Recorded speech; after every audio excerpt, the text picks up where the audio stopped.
Hey guys, welcome back to A&J Education YouTube channel. In today's video, I'm sharing 5 good habits for your university studies. So if you're interested in not just getting to university, but smashing it out of the park and making the most of uni, keep watching. Let's go.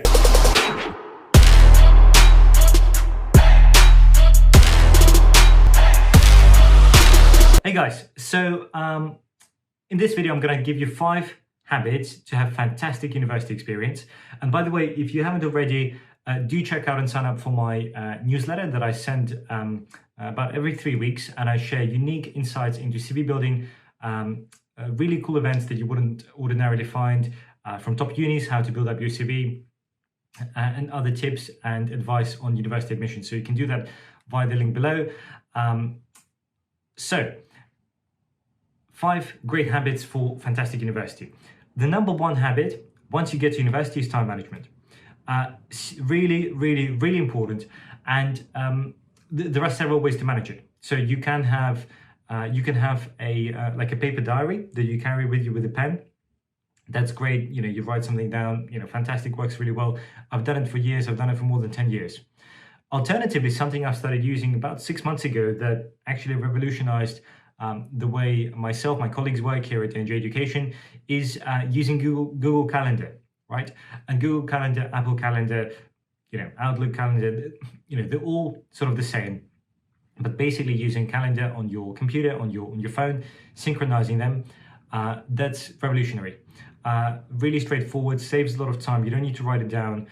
You can share your calendar with others, and you can keep you can color code, so you can have your academic stuff in maybe orange, you can have your personal life in blue, you can have your family stuff in red, you can have your whatever sport, extracurricular activities in green. You know, you can really easily color code it and separate it and keep things clear, so you know what you're doing, when you're doing, and why you're doing it. And that's a really fantastic thing. Another thing I can highly recommend doing is signing up for Calendly. That's calendly.com, and getting their free version. I believe they have a free account, or there is an alternative, just Google it, and setting up a Calendly link. So when you are setting up meetings or calls with others, instead of doing back and forth, hey, what time works for you? What time works for you? I can't do 3 on Monday. What about 3:30? Then something changes. You just send people the Calendly link. That Calendly is already integrated with your calendar. So only the time slots that you set are as available will be shown to the other person. So that's something, little tip that can save a lot of time for you in the future. Tip number 2, being open-minded.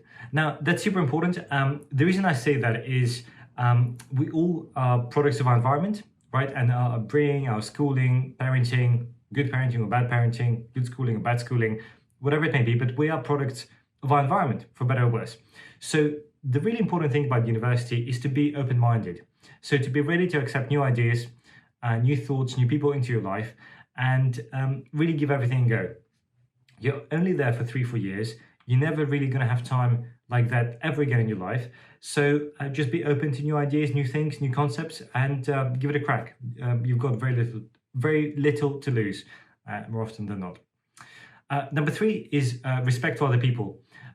Again, this kind of ties up into point number 2, and it sounds a bit generic. It sounds like, okay, Sunny, is this another video where you teach us how to live our life? No, but respect for other people is super important.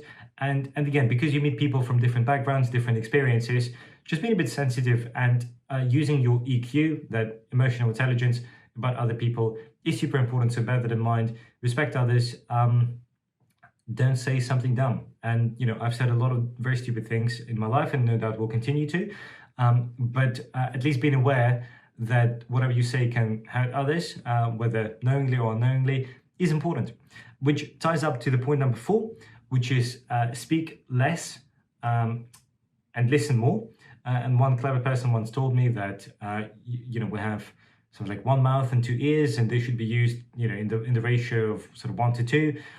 Basically, listen more, and people will actually find you a better conversationalist, a better, more interesting person if they can have more freedom to speak and express themselves. So that's a great thing. Meet new people, let them speak, learn about them, right? Because by speaking yourself, you're not going to learn anything new. So when you let others speak, you always learn something new and interesting. And point number 5, really a key point is invest in relationships with people and find mentors.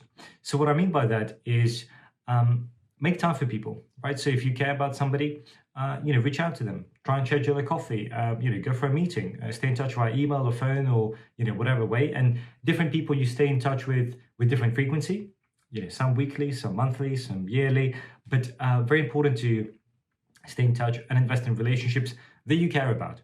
Now, there are also a lot of toxic people, a lot of bad people, and you shouldn't, or you should at least try and figure out who they are and sort of cut them out of your life. But the important ones at university, try to find who are the people you care about, invest in relationships with them, and try to find mentors. Mentor is not necessarily someone who's a professor, can be a parent, can be a friend, but finding mentors who can give you feedback, who can, people you can bounce ideas with, people who can push you. That's really, really important. And you can, and more often than not, people are open and welcoming to sort of mentoring and helping others. So just reach out and say, hey, would love to stay in touch and bounce ideas off you every now and again. More often than not, people say yes because they love helping others.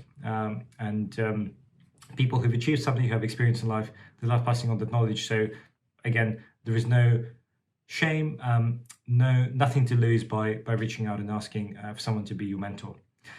Anyways, guys, so just summing up, 5 points: time management, open-mindedness, respect for other people, universal respect to everybody, talking less and listening more, and investing in relationships and finding mentors. If you follow these 5 principles, you may not necessarily get a first class or a degree or a high GPA, but you will have a happy and successful time at university, and you will make genuine, meaningful friendships and connections that you will carry for life. All the best, and if you haven't yet signed up, checked out my newsletter, check it out now for more practical advice on university admissions and building up your CV, and all the best. Until then.